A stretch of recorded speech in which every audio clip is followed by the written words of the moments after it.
was Dust for Life, Dark Things Betray, and on the phone with me right now, Jason Hughes from Dust for Life. Jason, what's up?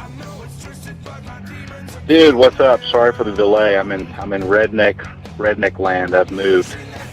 No problem at all. So, dude, tell me what's going on with you guys. Man, actually, a lot of stuff is going on. We're pretty excited. We've got our new CD, which is called "The Consequence of Vanishing," and that song is one of the tracks. It's going to drop, hopefully worldwide, as far as iTunes and CD Baby and TuneCore and all that. It's going to drop here in about 2.5-3 weeks. And I also have designed my own T-shirt line based on all of these songs. In fact, one of the first ones is "Dark Things Betray," and it's based on tattoo art and a bunch of random shit. I mean, I've got the ink on me, and I've got the scars to prove the songs and the shirts. Gold Dust and Dark Things Betray are the first two shirts, and I just had a meeting today, and I've seen the mock-ups, and they are wicked. So we got a lot of stuff going on. We're just really excited to kind of get back. That's awesome. All right, give me a little history of Dust for Life for those of them out there that haven't heard of you. There's probably maybe 5 or 6. When did you guys start up? That's flattering. This is something that Chris Gavin is the singer, and Chris and I are the two songwriters, and we are the band in the sense that we're the only two members that have been in the band forever, and we've had various different people play with us in various incarnations, but the bottom line is we started about 7 or 8 years ago, and I'd met Chris through a mutual friend, and she had said, I was looking for a singer, and she knew what type of songs I had written and what I was trying to do, and she told me to go hear this guy play. So I went out to this bar. I mean, I walked into the bar, and Chris is fronting this band, and at the time they were playing a mix of everything, but this dude was just jamming the crap out of Brick House, and I mean, he was playing all the guitar and just singing it, very soulful, and I remember thinking, wow, this is unbelievable. So he took a break, and I sat down with him, and I just kind of explained, what I had written and what I really considered, was me. Well, right. This is who I am as a writer, and what do I like? And we threw a few common influences out, like Alice in Chains and Black Sabbath, and just different stuff people that we admired. And we decided to get together. We were both going through a divorce, and 6 months later, and 20 or 30 songs later, we had 5 or 6 demos, and at that point we signed with the manager of Creed. We ended up subsequently signing with Wind Up Records, and man, maybe our 8th or 9th show, we were on tour with Creed, and our first show was 47,000 people. Dude, and we were the warm-up band. So, dude, I shit my pants, I'm going to tell you, honestly. I played horrible, and I was so scared. And listen, I don't want to make it sound like we were a flash in the pan. We weren't, because we had played in several bands. I mean, all of us did the club circuit just for years. It's just that we came together at the right moment with the right sound and the right time. And hey, man, some of it's luck, but oh, sure. That's kind of how our story. That's how our story started. We were maybe poster childs for, God Loves You and Good Luck and What a Nice Break, and we've gone from that to just bleeding for it, which is where we're at now. Yeah. Because, I mean, I've seen bands. I grew up in Jersey. Actually, I've lived in Jersey my whole life until I moved down here last year. And there were bands that you see playing out with huge followings every night of the week. Every bar, they're there, and they're busting their ass, and they got fans everywhere.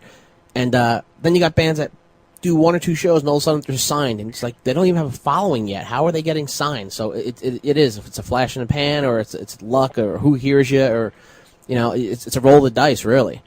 And yeah, dude, it really is. It really Creed, is. shit, man. That's. And I've been on both sides of it, man. I've been on both sides of it, and we've been like the golden child, critics' darling, and then we've been like can't get arrested, even for pissing on the statue of Elvis. I mean, we've been all those places. By the way, it's Elvis Death Week, if you guys don't know, August 16th, and 50,000 crazy fans in our city with the candlelight vigil going on. Can't be wrong, I guess. But I'm sure.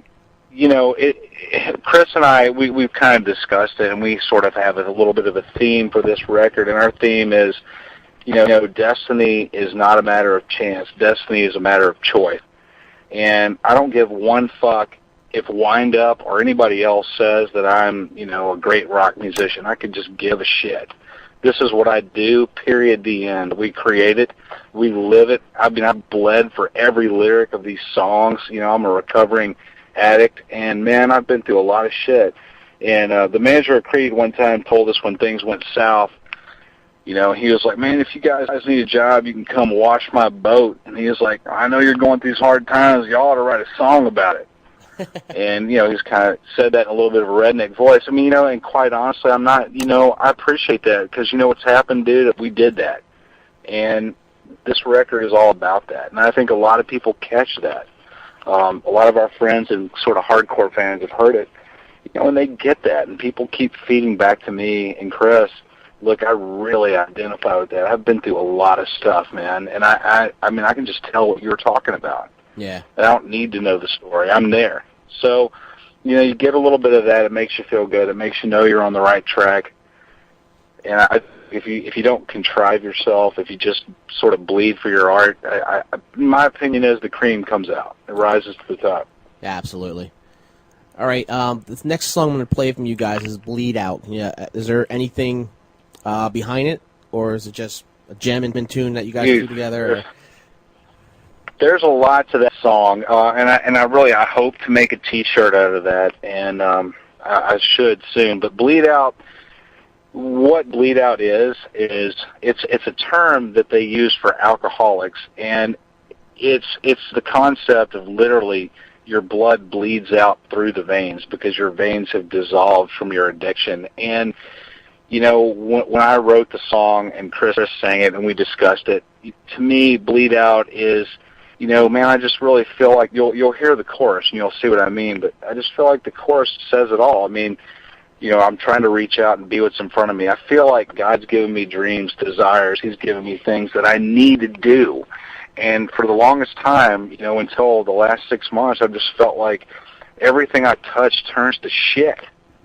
And everything that I do just folds back on itself and is a big failure. And so that song is about, what I'm trying to do. I'm trying to break out of things, and it continues to fail. But I think one thing that's common to our tunes is in the middle of that, there's a thread of hope.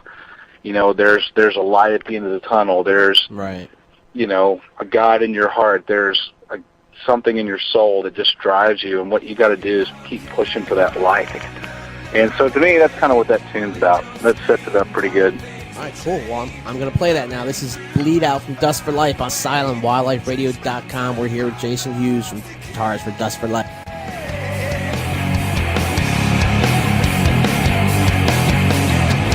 From this mirror, my life seems small.